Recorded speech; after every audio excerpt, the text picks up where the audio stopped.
¿Qué tal? Buenas noches, bienvenidos a Espiral. Un grupo muy grande de mexicanas, de mexicanos y también de centroamericanos que viven todos los días en nuestro territorio discriminación sistemática. Es quizá uno de los grupos más invisibles. Me refiero concretamente a las y los jornaleros agrícolas, que reúnen varias características justamente que provocan esa asimetría. Provienen de los estados del sur-sureste, Oaxaca, Chiapas, Guerrero y Centroamérica. Por el otro lado, en su mayoría son indígenas de escasísimos recursos. En tercer lugar, observamos un aparato productivo, concretamente el del campo del norte, sea San Quintín o en el Valle de Culiacán, buena parte de Sinaloa, donde se les ha contratado sin ninguna prestación social y sin consideraciones, por ejemplo, a la edad. Muchos niños menores de 8 años han resultado accidentados y son prueba, en efecto, de que en los campos mexicanos se produce con manos infantiles y se les explota sin ningún tipo de protección. Ese es un fenómeno que llevan dando mucho tiempo y la autoridad lo que hace es taparse los ojos. Y la sociedad y la prensa, es como si ese no fuera nuestro problema. Sin embargo, hay quien se beneficia de estos jornaleros agrícolas. Pregunten los buenos precios que tienen las frutas, las verduras en California, por ejemplo, gracias justamente a que se han vuelto competitivos no por la tecnología y la innovación, sino por la mano de obra. Ahí tenemos un problema, déjenme utilizar el término de calentamiento social, que hace irrupción. Recientemente tuvimos problemas serios en San Quintín y nada nos dice que no vamos a ver otros problemas similares. Hoy hablaremos de esta población invisible, los jornaleros agrícolas. Comenzamos.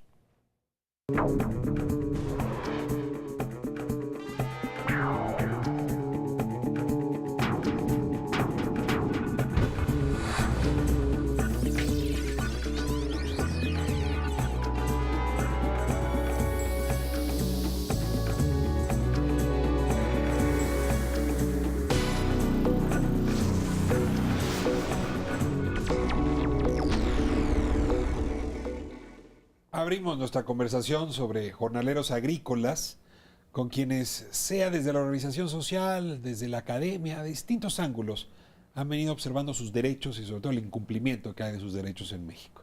Les doy la bienvenida a su programa Espiral y como esta edición aquí les voy a pedir que se presenten ustedes mismas. Comenzamos con Giovanna Battaglia, bienvenida.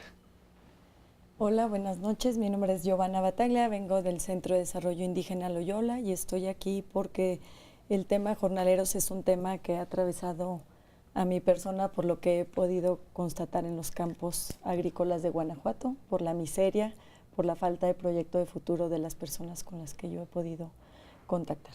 Gracias. Ana, muchísimas gracias. Le doy la palabra a Margarita Nemesio. Mi nombre es Isabel Margarita Nemesio, vengo del Centro de Derechos Humanos de la Montaña, Tlachinolan. Nos ubicamos en el municipio de Tlapa, en la región de la montaña, en el estado de Guerrero. Y bueno, Guerrero y junto con su región pues es enigmática, ¿no?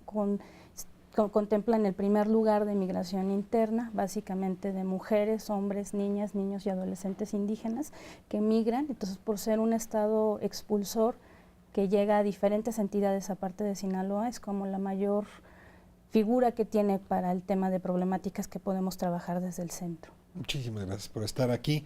Margarita, le doy la bienvenida a Antonieta Barrón. Yo soy Antonieta Barrón, vengo de la Facultad de Economía de la UNAM, trabajando desde principios de los 90, jornaleros agrícolas. Con mis alumnos comencé a trabajar, andaba buscando el campesino y la reproducción y descubrimos que, bueno, que era un mundo la investigación sobre jornaleros agrícolas. Me fui a trabajar a San Quintín porque Sinaloa era una región muy estudiada, ¿verdad? Y llegué a tocar la puerta a principios de los 90 con unos jóvenes muy comprometidos con los jornaleros agrícolas. Ya desaparecieron, como muchas cosas desaparecieron en ese país, ¿verdad? Y allí fue cuando comencé a trabajar toda la problemática de los jornaleros agrícolas en la zona. Entonces te vamos a sacar todo el jugo hoy, no sabe cómo le agradezco su presencia aquí y le doy la bienvenida a Regina Martínez. Yo soy Regina Martínez Casas, soy profesora investigadora en el CIESAS y soy lingüista y antropóloga. Llego a este tema porque me interesaba desde hace muchos años la discriminación hacia las lenguas indígenas mexicanas que estaban conduciendo a su desaparición, y era evidente que uno de los factores que estaba detonando el estigma hacia las lenguas indígenas era la migración. Entonces empecé a trabajar con indígenas que se desplazaban fuera de sus territorios históricos y a tratar de documentar primero cuál era la dinámica de sus lenguas, pero después obviamente la realidad social rebasaba cualquier cuestión que tuviera que ver con la reproducción más inmediata de prácticas culturales, y entonces pues me interesé por temas más amplios que tienen que ver con la discriminación estructural hacia los pueblos indígenas en México. Muchísimas gracias, Regina. Pues entremos directamente en materia. Decía yo en la introducción, quiero preguntarles si coinciden conmigo, que de las poblaciones vulnerables en el país, las y los jornaleros indígenas y las y los jornaleros agrícolas, en un sentido más amplio, son los que menos atención han merecido. No es un tema que brinque en la prensa nacional, quizá un poco en Sinaloa, en Baja California, pero en realidad no está. No es un tema que esté en el discurso político. No sé cuántas veces ha sido citado el tema en el Congreso de la Unión, pero les puedo asegurar que poquísimas. Yo diría, bueno, pues es que han de ser muy pocos, ¿no? El número, según los números, y quiero contrastar con ustedes la información que yo tengo, 3.5 millones de personas. A ver, hay países en este planeta que no tienen 3.5 millones de personas. ¿Cómo le hemos hecho en México para desaparecer del radar a 3.5 millones de personas? Del radar de la opinión pública, quiero decir. Y abro la discusión con quien quiera tomar. Es que en ese país los jornaleros no existen.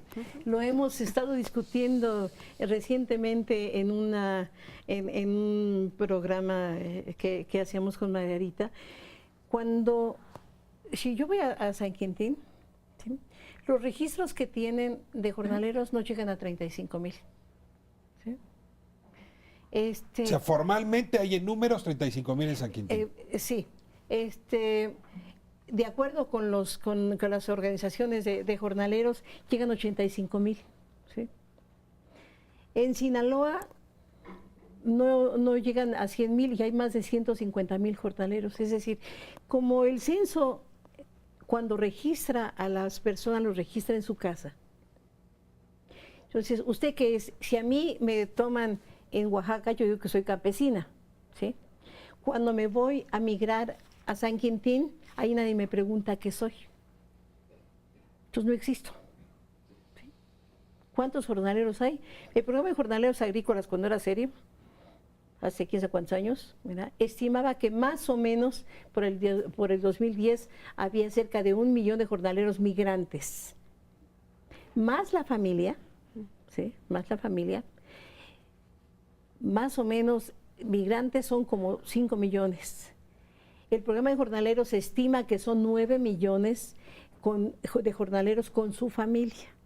¿Sí? O sea, digamos, entre el trabajador y la familia que le acompañe. Que lo acompaña cuando va a la agricultura de exportación. ¿Está incluyendo ahí jornaleros agrícolas que se va a Estados Unidos o solo en México? No, solo en México. ¿9 millones? Sí, 9 millones con su familia. El papá, la mamá, los hijos, ¿sabes? La abuelita. ¿Sí? ¿Y el censo solamente registra? 2.5. 2.5 millones. Sí. Y son datos oficiales, o sea, los 9 millones que mencionaba ahorita Antonieta son datos que sumó, que contabilizó y que censó la Sedesol en 2009 y que es la única encuesta con la que se cuenta hasta el momento como datos oficiales, porque además, como decías, la movilidad es tan amplia y los flujos se van moviendo y son tan dinámicos que a lo mejor 9 millones ya nos queda rebasados.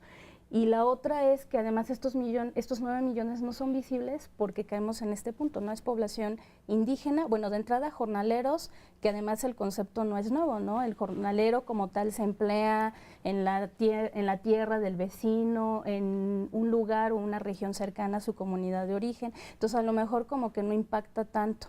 No es tan visible porque es un jornalero indígena y es dentro de un contexto de migración interna, que si de por sí la migración en el país no tiene los tintes como la migración internacional, que además tampoco se dimensiona como es, mucho menos la migración de 9 millones de personas en nuestro país, porque además es una mano de obra sumamente barata que se invisibiliza porque trabaja en un sector agroexportador, que además es el nutriente muy factible en nuestro país, no todo lo que tiene que ver con el sector agrícola. Entonces prácticamente solamente se ha abocado a trabajar el tema de política, en un tema de política social muy asistencialista. Es por eso que desde 1989 se creó el programa de atención a jornaleros agrícolas, como para dar ese tinte de vamos a atender con reglas de operación específicas en el tema de salud, alimentación, ¿no?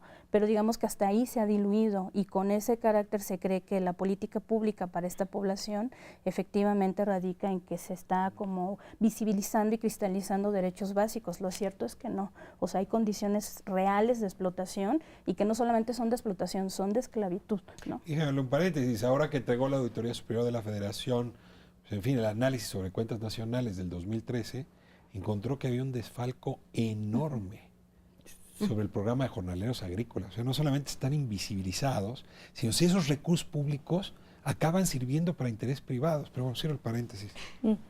Yo quería también añadir que el problema de la medición tiene que ver con que sobre todo las familias que salen de Guerrero ya no retornan a Guerrero, sino que es migración golondrina. La gente que llega a Guanajuato se desplaza a Jalisco, a Colima, a Michoacán y regresan a Guanajuato. Entonces ya no se puede también hacer la medición desde el lugar de su estado van siguiendo original. el ciclo agrícola y, Exactamente. conforme lo siguen van moviéndose con toda la familia, Sí, y entonces no hay dónde registrarlos. Exactamente, Claro. y los niños van naciendo en los estados donde están trabajando y tampoco están registrados. Pero a ver, Regina, déjame lanzarte la inquietud. Yo fui el que puse la cifra en la mesa como elemento clave y a lo mejor ahí confundo. Es que el nombre de jornaleros no es el único argumento, ¿no? A ver, sus temas, su vida, su discriminación, etcétera, tendrían que volver visible el fenómeno. Independientemente de que el INEGI los cuente o no. ¿Por qué sus temas, su vida, su experiencia no es tema de debate público? Bueno, hay esta cuestión muy dramática, pensando en esta dinámica de la que ya hemos hablado, de la gente que se está todo el tiempo moviendo, siguiendo estos circuitos de cosechas en distintos puntos del país y que no tienen ya una residencia fija, difícilmente pueden regresar a sus comunidades históricas, pero en los lugares en los que están trabajando tampoco pueden establecerse porque no existen las condiciones. Sabemos que en la mayor parte de los campamentos en los que trabajan las condiciones de vida son malísimas, en pocos lugares cuentan con escuelas para los niños, con servicios de salud, con servicios de atención al cumplimiento de sus derechos básicos como ciudadanos. Entonces es como si estuvieran no solo invisibilizados, sino además desciudadanizados. No están contados, muchos de ellos no tienen papeles. Ni acta de nacimiento. En este país de migración, la migración interna no se plantea como un problema, pero no tienen actas de nacimiento, no tienen credenciales de elector. Entonces es muy difícil que efectivamente puedan ejercer un mínimo de derechos en casi cualquier lugar en donde se ocupen, y la movilidad constante dificulta todavía más el que puedan organizarse para poder empezar a exigir algún tipo de cumplimiento A ver, no en quiero términos forzar, ciudadanos. no quiero forzar la idea de encontrar un culpable, un responsable, pero ¿a quién se beneficia de esta invisibilidad? A los patrones. Yo recuerdo en 2009, quizás usted me puede corregir, un estupendo reporte que hizo la Comisión Nacional de Derechos Humanos.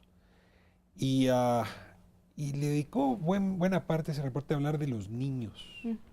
Había un niño que en el Valle de Culiacán, en San Quintín, acaba de ser atropellado por una rueda de tractor, y entonces empezaron a aparecer otros casos, en efecto, En 2007. pues de niños, habían 2007. que sobre todo con el tema del jitomate, el tomate rojo, los usaban los niños, porque además para colectar el tomate entiendo que las manos de niño y la estatura de niño son mejores, entonces estaba lleno de niños el asunto, sin ningún tipo de protección. Este reporte y esta lógica sigue estando presente, sigue siendo una explotación infantil la que se da en estas regiones. Yo creo que se ha reducido porque hay presiones muy fuertes para que no contraten niños. El problema es que sigue migrando la familia con los niños pequeños, ¿verdad? Y como son invisibles, los niños, con el programa de jornaleros agrícolas, se estimaba que el 30% de la población jornalera eran niños de 0 a 14 años. Que necesitan atención, necesitan guardería, necesitan escuela, necesitan quien los cuide porque los papás ya no dejan que trabajen los niños, aunque siguen trabajando, pero más escondiditos. A un ladito mientras ellos están... Pero ahí, por ejemplo, a lo mejor sí, efectivamente ha disminuido con este caso, que era el de David Salgado de 2007, que fue el niño que murió atropellado por un tractor en una agrícola de Y que luego el Culiacán. Ministerio Público levantó el acta de defunción diciendo que lo habían atropellado en una carretera en para vía proteger pública. al patrón. Exacto. No, y lo más lamentable es que en aquel entonces el titular que estaba en la Secretaría del Trabajo dijo que se le había otorgado una indemnización a la familia, indemnización que nunca se le otorgó a los padres.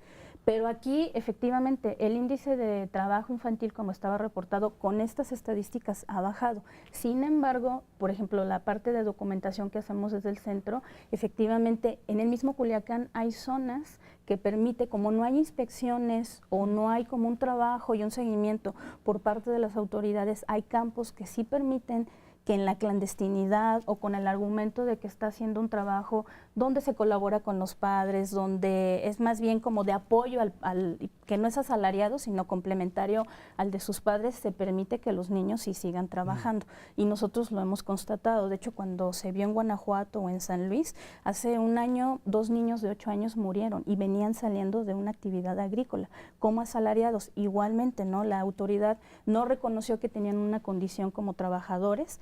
En ese caso también el agricultor se deslindó de toda responsabilidad y argumentó que simplemente los iban acompañando. O sea, el tema es que cuando se implementan políticas para erradicar del campo a los niños y a las niñas, lo único que ha orillado es que el trabajo se lleve a aquellos campos que están en la clandestinidad. Ahora, quizá me equivoco y entonces les ruego que me corrijan, pero yo tengo la impresión de que esta decisión de evitar que los niños sean explotados o sean utilizados para trabajar en los campos no tiene que ver con los niños, ni con los derechos de los jornaleros, ni con los derechos de las personas que están siendo explotadas. Tiene que ver con la sensibilidad en California de no comerse una ensalada producida por esos niños. Entonces, para evitar que la lechuga mexicana y el tomate mexicano agarre mala fama, como quien le pone una plaga o le quita una plaga, entonces, tomate libre de trabajo de niño, pero los niños no importan. Me voy a corte y les pido una reacción a este planteamiento. Quédese con nosotros, seguimos en Espiral.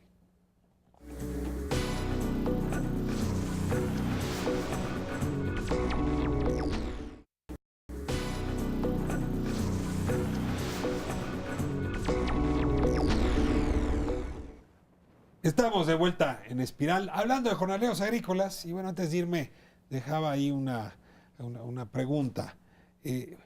Cuando se llega a desplegar alguna política, digamos, en contra de la discriminación de jornaleros agrícolas, es más bien una política agropecuaria o de exportación. Es para decir afuera que los productos mexicanos están libres de explotación infantil o de explotación indígena, pero no es poniendo a la persona sujeto de derechos en el centro. ¿Me equivoco? Y no olvides además la presión de los organismos internacionales. Hace unos cuantos días y a raíz de los últimos conflictos en San Quintín, la Organización Internacional del Trabajo señaló que el 70% de los trabajadores en México no tienen ningún tipo de seguridad laboral y trabajan en condiciones de precariedad muy altas. Parece muy bajo, 70. Yo pensé que me iban a decir 90. Bueno, los datos de la OIT son 70, pero hablando de la precarización del trabajo en México, y fue un señalamiento que se hizo público por una instancia de la ONU a la que México tiene la obligación de atender, al menos discursivamente. Entonces hay que pensar cuántas de estas políticas públicas de las que ya nos hablaba hace un rato Margarita no merecen también a presiones internacionales. No tendrían ni seguro popular. El dato lo dieron en relación con la manera en que están establecidos los contratos entre los empleadores y los trabajadores. O sea, El no están inscritos al 70% IMSS. de los trabajadores en México no tiene un contrato que los vincule legalmente con su empleador. Y Lo Ana, que- Yo perdón. creo que la proporción es mayor, no es el 70. Yo creo que pasa el 85% porque las contrataciones son al día. Sí, de palabra. Ponen los botes y el que alcanza bote tiene trabajo y entonces se va a trabajar. No, los datos de la OIT se referían a nivel nacional, no solo para no jornaleros. solo, ok. El 70% de los trabajadores en México Ah. no tienen un contrato vinculante con su empleador. Eso implica que no cotizan al Seguro Social, que no tienen posibilidades de retiro o de algún tipo de atención en caso de una enfermedad o de un accidente laboral. Vamos a poner el tema San Quintín en la mesa, ¿no? Yo quisiera que me lo expliquen despacio. Se veía hace tiempo cómo la Hoy Express se estaba calentando. No es novedad para quienes se han aproximado al tema que aquello se ha vuelto insoportable, porque además me permito decir que si bien en Culiacán y en el Valle de Culiacán hay expresiones de explotación, las de San Quintín siempre han sido peor, si no me equivoco. Absolutamente. Entonces, a ver, se veía venir, ¿y qué pasó? Nada. Yo creo que tiene mucho que ver con los indígenas que se asentaron en el Valle de San Quintín. ¿Ya? Los indígenas oaxaqueños muy combativos, ¿verdad? Los triquis, grupos muy aguerridos, ¿verdad? Que están, bueno, hasta la coronilla por dos razones. No solamente los que viven en campamentos están en condiciones deplorables, terribles, excepto los pinos que viven muy bien, pero ahí tienen mucho dinero del gobierno y les hicieron campamentos muy bonitos, pero las pulgas, por ejemplo, las pulgas se llama el campamento. Ya se podrá imaginar cómo están las pulgas, ¿verdad? En este campamento de las pulgas hay más de 500 jornaleros, 10 fosas sépticas. ¿Para 500? Qué terror. Alguna mañana llegamos y estaba toda la gente enferma de diarrea y le pregunto a uno de los dueños de las pulgas, oiga, ¿están enfermos los jornaleros porque se contaminó el agua? Digo, ¿es problema del gobierno? A mí no me interesa. Un desprecio absoluto. ¿Sí? Los triquis se salen de sus campamentos, van y se asientan en asentamientos irregulares, ¿verdad? Pero llegan y le piden al gobierno, oye, necesito agua. Necesito luz. Entonces, claro, se exacerban las condiciones. Luego, no los contratan siempre. Habría que ver fotografías de los jornaleros que llegan a las esquinas a ver si los contratan. 50, 100 que se quedaron toda la mañana sin trabajo. Porque no hay, porque aumentaron la cantidad de los migrantes, aumentaron. Entonces, hay una escasez de trabajo. Me pagan mal, me contratan de vez en cuando. Las condiciones en que vivo son lamentables. No tengo quien cuide a mis hijos, los tengo que dejar solitos, ¿verdad? Se mueren algunos niños, ¿verdad? O me los tengo que llevar al surco. Bueno, pues ya me cansé, ¿no? Ahora, esto lleva muchos años. ¿Por qué estalló ahora? Ya había movimientos antes, o sea, teníamos indicios y se sabía en algunos espacios bastante acotados en el medio académico, sobre todo el Colegio de la Frontera Norte, en particular Laura Velasco y algunos otros colegas estaban trabajando desde hace más de 30 años con una organización denominada Frente Indígena Oaxaqueño Binacional, que tiene un brazo en California y otro en Baja California, pero efectivamente no es un tema que resulte taquillero para casi nadie y hasta que no tomaron carreteras y dijeron ya muy fuerte y claro, hasta ¿Pero aquí hubo llegamos. algún hecho que detonara, que ustedes hayan detectado? Las condiciones, el hartazgo. O sea, hay un momento que dijeron, ya es momento de decir. Sí. O sea, lo que decía ahorita Antonieta, o sea, lleva sumado 30 años. y también como lo decía ahorita Regina, ¿no? O sea, ya más bien era como una olla de vapor que en cualquier momento iba a estallar y se viene sumando como entre lo cotidiano, ¿no? Otro año más de trabajo y lo vemos en sus líderes y en las personas que acompañan el movimiento. O sea, el hartazgo llegó a tal nivel que decía, bueno, el tema de salud, nuestra dignidad, y al final decían ellos, no estamos exigiendo nada que no esté en la ley, que no sea parte de la normatividad. Ahora, les voy a mover un poquitito el tema, pero me importa. Hay grupos en esta sociedad que si quieren presionar al Estado, le hablan a su amigo secretario de Hacienda y lo van a ver a su casa. Y el secretario de Hacienda los recibe. Hay otros que tienen que presionar un poco más. Por ejemplo, pagan para que algunos de sus empleados se vuelvan diputados o senadores. Hay otros que tienen que bloquear carreteras para que les hagan caso. Por cierto, es coincidente que normalmente son indígenas. Porque pareciera que el indígena en México no tiene otra forma de ser escuchado. Inmediatamente entonces le señala por rebeldes, ¿no? Porque no nos dejan transitar y están arreglando la economía. Bueno, resulta que en San Quintín eso tuvieron que hacer. Y se enfrentaron a la policía un poco como pasa en Guerrero. Por cierto, la condena fue menos grave en San Quintín. A pesar de que hubo un enfrentamiento con policía, o heridos, 70 heridos, en fin. Me a elaborar sobre este tema. El indígena que solamente puede hacerse visible en México cuando cierra una carretera o cuando se enfrenta a un granadero, porque si no nadie le hace caso. ¿Cómo llegamos a este extremo? Y les pido que lo vean a la luz del conflicto en San Quintín. Pero me parece que también está detrás el estigma de la protesta social, ¿no? Que en México ha estado ya estigmatizado. No, si yo voy a ver al secretario de Hacienda, nadie me estigmatiza, y esa es protesta social. Bueno, protesta social en el sentido de cerrar calles. Grupo, de cerrar calles, de hacer una manifestación. Socialmente hemos perdido la cultura de esa protesta y que, bueno, en este caso, pues el hartazgo, y que también se une a la vinculación que pudieron hacer con otras organizaciones, ¿no? Que también eso las empodera y hace que ellos decidan tomar. Pero es el otro mecanismo, ¿no? Porque además recuerdo que ellos anteriormente habían ya llevado un pliego petitorio y lo habían presentado a las autoridades. O sea, optaron por este mecanismo que es el más viable y que por el que la gran mayoría opta. Pero al final, como decías, la estrategia en estos contextos donde además ellos provienen, que es Oaxaca, Guerrero, Chiapas, estados del sur que históricamente están contenidos y la única forma de poder hacer visible es bajo estos mecanismos, decían ellos, cerremos la carretera porque además es el nexo donde todos los productos que cosechamos en el día a día llega del otro lado de la frontera. Y si no lo bloqueamos, nuestro pliego petitorio jamás será escuchado. Y lo hicieron y tuvo un eco que se mantiene a 2 meses. Pero efectivamente, el mecanismo que optó la autoridad fue reprimir, ¿no? O sea, reprimes, criminalizas. O sea, antes de sentarse a revisar el pliego petitorio, que el secretario de la entidad en temas agrarios se presentara, o que la autoridad federal se presentara. Y el desdén del gobernador. Les mandan a la Policía Federal. Y los pobres policías que también acaban siempre siendo víctimas. Tengo que aclararlo, pues es que les dan la instrucción de que golpeen, pues acaban siendo golpeados también. La noticia pública hoy es que ya se resolvió. A ver, lo que yo veo en los periódicos es, llegaron a un acuerdo.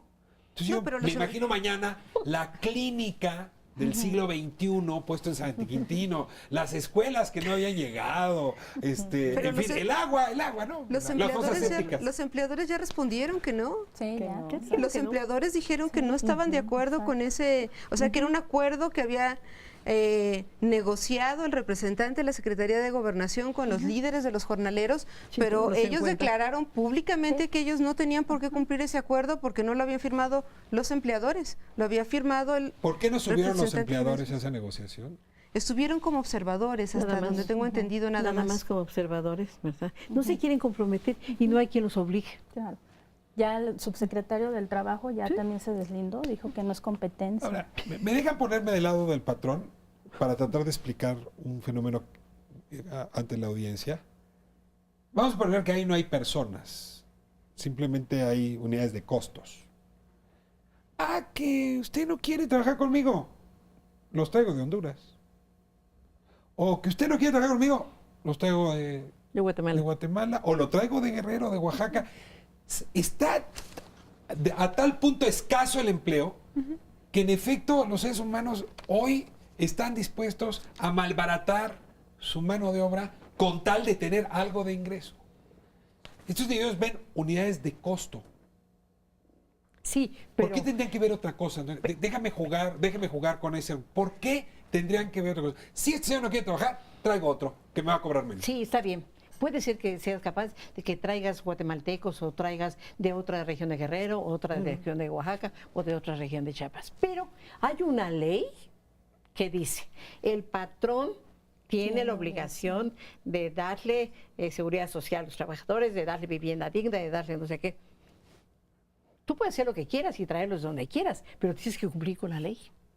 Pero entonces el problema no es del patrón, Sí. es del Estado. Pues sí, Eso yo quería pues sí. decir, Es que compartida. no es un problema entre Sí. particulares, que es la posición que algunos gobiernos han tenido, ¿no? En el caso de Guanajuato, hacerlo como un problema entre el patrón y los empleados, y es un problema de Estado. Estamos hablando de los municipios más pobres de México, que es la mayoría de los jornaleros que llegan a los campos agrícolas, y que se demanda su mano de obra porque es mano de obra profesionalizada. Así lo dicen los mismos agricultores. ¿Por qué? Porque por su tamaño, por la necesidad que tienen y por esta situación que tú mencionas, ¿no? Ahí Entonces, coincido en que sí hay una responsabilidad primaria por parte del Estado, porque hay una normatividad vigente, hay organismos internacionales vigilantes de todo esto, pero hay una responsabilidad también inmediata por parte de quien está contratando, ¿no? O sea, porque está empleando una mano de obra que además está asignada en la Constitución y hay una ley federal que la ampara y que en el momento en que tú contratas a alguien generas una relación de trabajo, ¿no? Una relación patronal que conlleva a que debes establecer y considerar los mínimos de derechos en el ámbito general de respeto a los derechos humanos. Si nos abocamos a la parte laboral, mi compromiso es ver cómo yo puedo subsanar los mínimos de educación, de salario, de jornadas, de prestaciones, y además lo digo también sobre todo porque además en este sector agrícola muchos de los agricultores en nuestro país reciben subsidios del Estado. Entonces, al recibir subsidios del Estado, están justamente empatados con estas reglas de operación de estos programas que lleva que tienen que construir guarderías, escuelas, o sea, escuelas, son subsidios tripartitas o que a veces vincula hasta los municipios. El problema es que cuando se construye, ni siquiera el Estado vigila el cumplimiento de garantías mínimas de dignidad para los trabajadores y se relegan otro tipo de derechos, pero tampoco da cumplimiento el patrón como tal, Ahora, ¿no? Oye, también hay- México inventó su sistema de seguridad social dejando fuera el mundo campesino. sí, El problema es estructural. y hay ¿No? una- O sea, ya me voy a regresar a Fidel Velázquez, pero claramente fue una gran discusión en México, en los años 40, 50, si el Instituto Mexicano de Seguro Social, si la organización laboral abarcaba o no al mundo del campo. Y se tomó deliberadamente y no se ha revisado la decisión de dejarlos fuera. Entonces, en realidad estamos en un problema estructural muy serio, porque el Estado no tiene con qué forzar a que los inscriban ante el IMSS.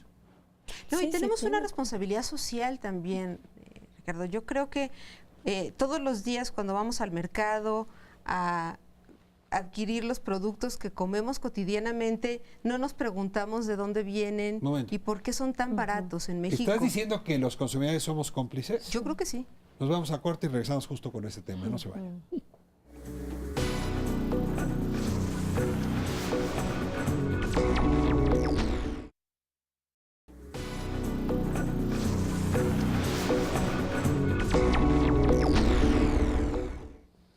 Estamos de vuelta en Espiral hablando de jornaleros agrícolas y yo quería entrar en este último segmento, lo que ya Regina adelantaba. Si uno va a Santa Mónica, ahí pegado a Los Ángeles, buena parte de las ensaladas extraordinarias que se sirven ahí están hechas con productos mexicanos. California entero, ¿no? es un granero importante, pero ese granero se nutre mucho de productos mexicanos. Por cierto, algo similar ocurre en Texas y ocurre en Arizona y ocurre en Kentucky. Nada más que la gente que está consumiendo los productos no sabe que ese jitomate lo cortó un niño de 8 años, que quizá perdió un brazo en un accidente, o familias enteras pagadas con miseria, o que están enfermos de diarrea porque no hay agua. ¿Qué pasaría si en esas zonas fluyera la información, esta que estamos hoy tratando aquí? Que su ensaladita se produjo con la explotación humana.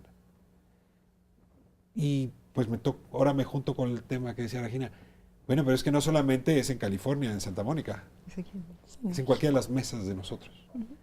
y no nos importa averiguar si ese producto está libre de explotación o nos lo estamos llevando a la mesa bien barato porque es producto de la exportación. Hay complicidad, no solo de los privados, no solo del Estado, de nosotros consumidores. La mesa es de ustedes. Yo estoy de acuerdo con lo que dice Regina, no es un tema de responsabilidad social donde el Estado es el primero que tiene que estar regulando, pero que finalmente nos atraviesa a todos los ciudadanos y ciudadanas que nos beneficiamos del consumo de productos agrícolas con mano de obra infantil en nuestro país. Y probablemente nos pueden acusar de estar atacando a los inversionistas y no apoyar la industrialización de México, y no va por allí. Lo que por lo menos yo estoy planteando es que se puede tener un desarrollo que no cierre los ojos ante la dignidad de los trabajadores y de las condiciones en las que llevan a cabo su labor. O sea, el problema no es pensar en ahuyentar a la inversión, sino no atraer a la inversión que puede llegar a México, porque aquí se pueden violar casi cualquier garantía laboral de los trabajadores para beneficio de unos pocos. Yo creo que es cierto que tenemos responsabilidades sociales, pero yo creo que sería importante hacer conciencia del papel del Estado y la falta de voluntad política para resolver problemas concretos. Estoy de acuerdo, como dices, que me puedo traer de otras regiones a trabajar. Que el salario lo tengo que negociar, ¿sí? Tenemos que negociar el salario. Pero yo, Estado, te tengo que obligar a que cumplas con la ley. En primer lugar, condiciones de trabajo, trabajo digno, etcétera. Pero además, yo tengo que hacer modificaciones a la ley del Seguro Social para que incluya a los jornaleros agrícolas que hoy no están incluidos. La seguridad social, no ir al doctor, al IMSS, no, todo lo que implica la seguridad social, ¿verdad? Está hecha para el trabajador formal que tiene contrato de trabajo, jornada de 8 horas, sus descuentos, paga impuestos, etcétera.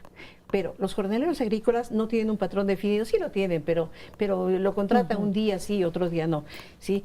No tiene un patrón definido, trabaja 12 horas, 13 horas, 15 horas. Yo hice una estimación y un jornalero agrícola trabajando 120 días al año cubre en horas de un trabajo formal el 76% de lo que cubre un trabajador formal. O sea, hay que hacer modificaciones a la ley para que al jornalero se le tome en cuenta la seguridad social por horas y no por días trabajados. Sí. A ver, voy a hacer un análisis comparado. Me veo obligado a hacerlo. Muchos mexicanos se fueron de jornaleros agrícolas a Estados Unidos. El campo estadounidense no sería hoy el que es sin los mexicanos. Y hay que decirlo, las condiciones en algún momento fueron igual o peor de miserables, ¿no? O sea, pienso en Las uvas de la ira, ¿no? Si nada más para poner ahí en medio una novela que relataba muy bien de Steinbeck justamente esta circunstancia. Años 60, 70, el movimiento encabezado por César Chávez transforma la realidad del jornalero agrícola mexicoamericano. Es una movilización que se planta en Austin y en Houston y en Los Ángeles y en San Francisco y en Santa Fe. Y si algo ha mejorado en el tiempo la condición del jornalero agrícola mexicano o de otro país en los Estados Unidos, fue la movilización social. Yo quiero preguntar si lo de San Quintín es en realidad no la olla express que estalló, sino el aviso de una movilización que está por venir. ¿O estoy llevando muy lejos el argumento? Y de ese lado, del lado de la demanda de parte de los propios jornaleros, no podemos esperar demasiado. Ya te veo la sonrisa. Ojalá sea el inicio, ¿sí? Porque, bueno, están los jornaleros de San Quintín.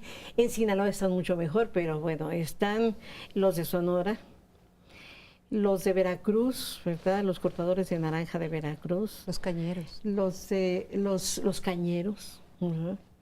Ellos, pues, todavía no se ve nada que indique que están molestos, desafortunadamente. Pero yo veo indicios de que está en riesgo el trabajo. Lo que está pasando de la prohibición del trabajo infantil y como se mueven en grupos de familias, muchos de ellos están perdiendo su trabajo.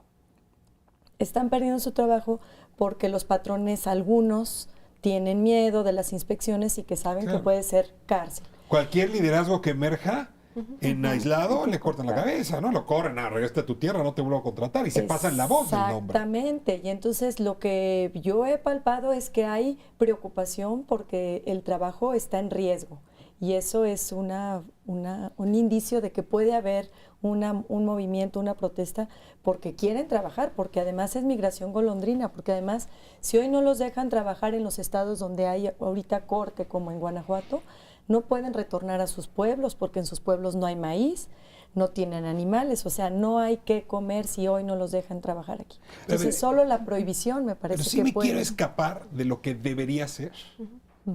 Que yo entiendo que hay un dilema ético, hay un dilema jurídico, pero ciertamente hay un gobierno que dice, este tema no es prioritario. ¿Quién me está pidiendo que lo atienda? Ni votan. ¿Te suena familiar? ¿Este tema no es prioritario? En Guerrero sí, es común. Lo mencionaba al inicio, ¿no? Tenemos el primer lugar como un estado expulsor. Y desde años no se ha visto que sea prioritario, ¿no? O sea, en años recientes se conformó una comisión, de hecho hay una comisión interinstitucional a nivel federal, está la estatal, y no es un tema prioritario, van y se sientan con ellos, atienden los mínimos, pero se ve el desdén, ¿no? Y se ve desde sus propios argumentos al decir, este no es un tema prioritario.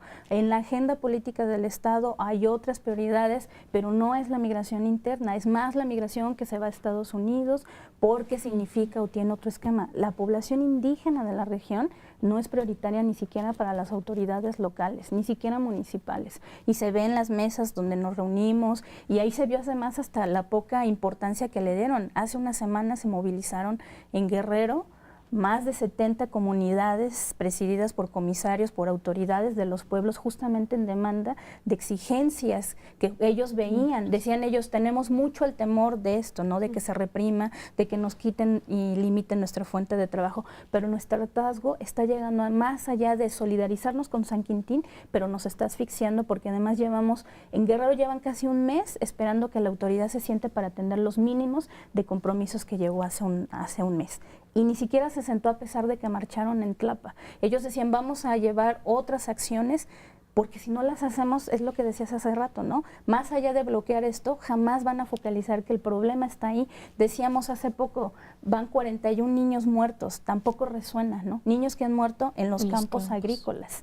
Se nos murió una señora hace unos días, compartido con el centro que preside Giovanna, una mujer en Colima. Tampoco importó. El desdén de las autoridades es, yo no veo cómo trasladar el cuerpo de esta mujer a su lugar de origen. Se muere un niño en el trayecto, tampoco le doy prioridad más allá de hacerlo público y que sea una nota de periódico, pero no voy y me siento con la familia, atiendo el problema de raíz, ¿no? A los jornaleros los pueden dejar varados allá, que solucionen sus problemas de falta de pago de salarios, sus traslados. Al contrario, les llaman la atención, los regañan de por qué ellos no avisaron que llegaban a Sinaloa para que les facilitaran el recurso, ¿no? O sea, les dan apoyo de movilidad laboral por parte de la Sedesol o del Servicio Nacional de Empleo, pero recursos que tampoco son factibles porque esas tarjetas no tienen el importe, ¿no? A ver, ustedes son las expertas y yo sé que la pregunta es difícil, pero debe tener alguna respuesta.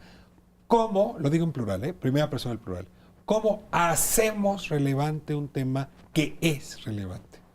Mira, hace rato que mencionabas el caso del movimiento de jornaleros en California, estaba yo pensando que sonaba distinto a lo que está sucediendo hoy en México con el movimiento de San Quintín, y en parte tiene que ver con la sensibilidad social. La gente, no solo en California, en buena parte de Estados Unidos, dejó de comprar uvas como fruta de mesa a partir del movimiento de los jornaleros denunciando las condiciones en las que las estaban cosechando. Entonces, sí hay la posibilidad de hacer las cosas diferentes si movemos más conciencias. No sé si hoy por hoy, como está compuesta la sociedad mexicana, que tenemos tan naturalizada esta condición precaria del empleo y la desigualdad como algo ya intrínseco a nuestra propia organización social, seamos capaces de movernos ante temas tan sensibles como los que mencionaba hace un momento Margarita.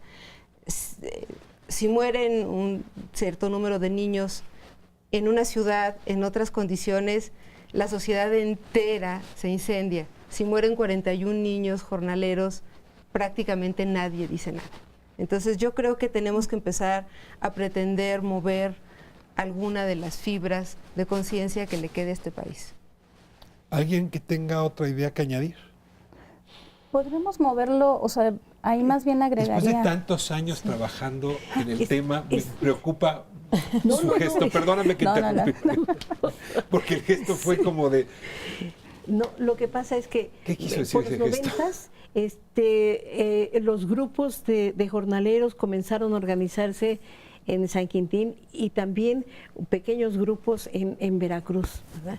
Pero no trascendieron ese problema, los sacaban. ¿Quién? ¿Los patrones, el Estado, un contubernio entre ambos? ¿Quién los acaba? Yo creo que todas las fuerzas se conjugan, ¿verdad? El Estado no hace caso, los patrones dicen que no los van a contratar y entonces la gente tiene que regresar a trabajar porque está atrapado. ¿Sí? Entonces, si no tienes para comer... Sí, coincido. Por ejemplo, decía el de Guerrero... Una anécdota pequeñísima, una mujer lavando ropa, una jornalera que no fue a trabajar ese día, ¿verdad? Y le pregunto, ¿y usted qué hace? Dice, bueno, me levanto a las 4 de la mañana, pongo los frijoles, a las 6 hago el lonche, nos vamos a trabajar, regreso a las 12, hago la comida, lavo un poquito de ropa, regreso a la 1, me voy a trabajar, regreso a las 6, lavo otra ropa, hago de cenar, lavo los trastes y me duermo. Hoy no fui porque está el niño malo y me quedé a lavar. Y le pregunto, ¿y es usted feliz? Ah, sí, soy muy feliz aquí. ¿Por qué es usted muy feliz aquí? Porque aquí como todos los días y me tomo una Pepsi fría. Si tiene la seguridad de que ahí va a comer, bueno, pues toda la pabulla, ¿no? Pues me pregunto, bueno, ¿cómo podría ser? Pues, bueno, hasta que surjan líderes, como decía Lenin, ¿ya? Y entonces como César Chávez, y entonces a lo mejor sí vamos a trascender. Margarita. Porque no creo que sea suficiente que la sociedad civil sea consciente. Yo a mis hijos todos los días les digo, no saben cuánto sufrimiento tiene ese jitomate y esta lechuga, pero no es suficiente. Y en mi salón de clase también lo hago, pero no es suficiente, ¿sí?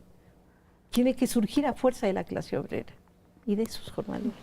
Es complejo, o sea, como lo decía Antonieta, aquí más bien yo creo que sí empiezan a surgir a lo mejor mínimos, ¿no? Pienso ahorita en lo que hicieron la semana pasada en Guerrero, que a lo mejor el impacto dirán, bueno, fue en Guerrero, focalizado en una sola región, pero es decir, 70 comunidades de las que migran, hay algo ahí y están moviendo cosas, ¿no? Sabemos que van a hacer acciones en los siguientes días. Nos enteramos que en Culiacán alrededor de 200 jornaleros también se organizaron ante la falta de pago de una tarjeta y dice, y vamos a parar la producción. Tampoco trascendió, no se quedó de manera muy local. Lo mismo pasó hace unos días con trabajadores cañeros. Ante la falta de pago, veían casi la amenaza de tomar el machete y decir, de aquí no nos movemos y no nos pagan.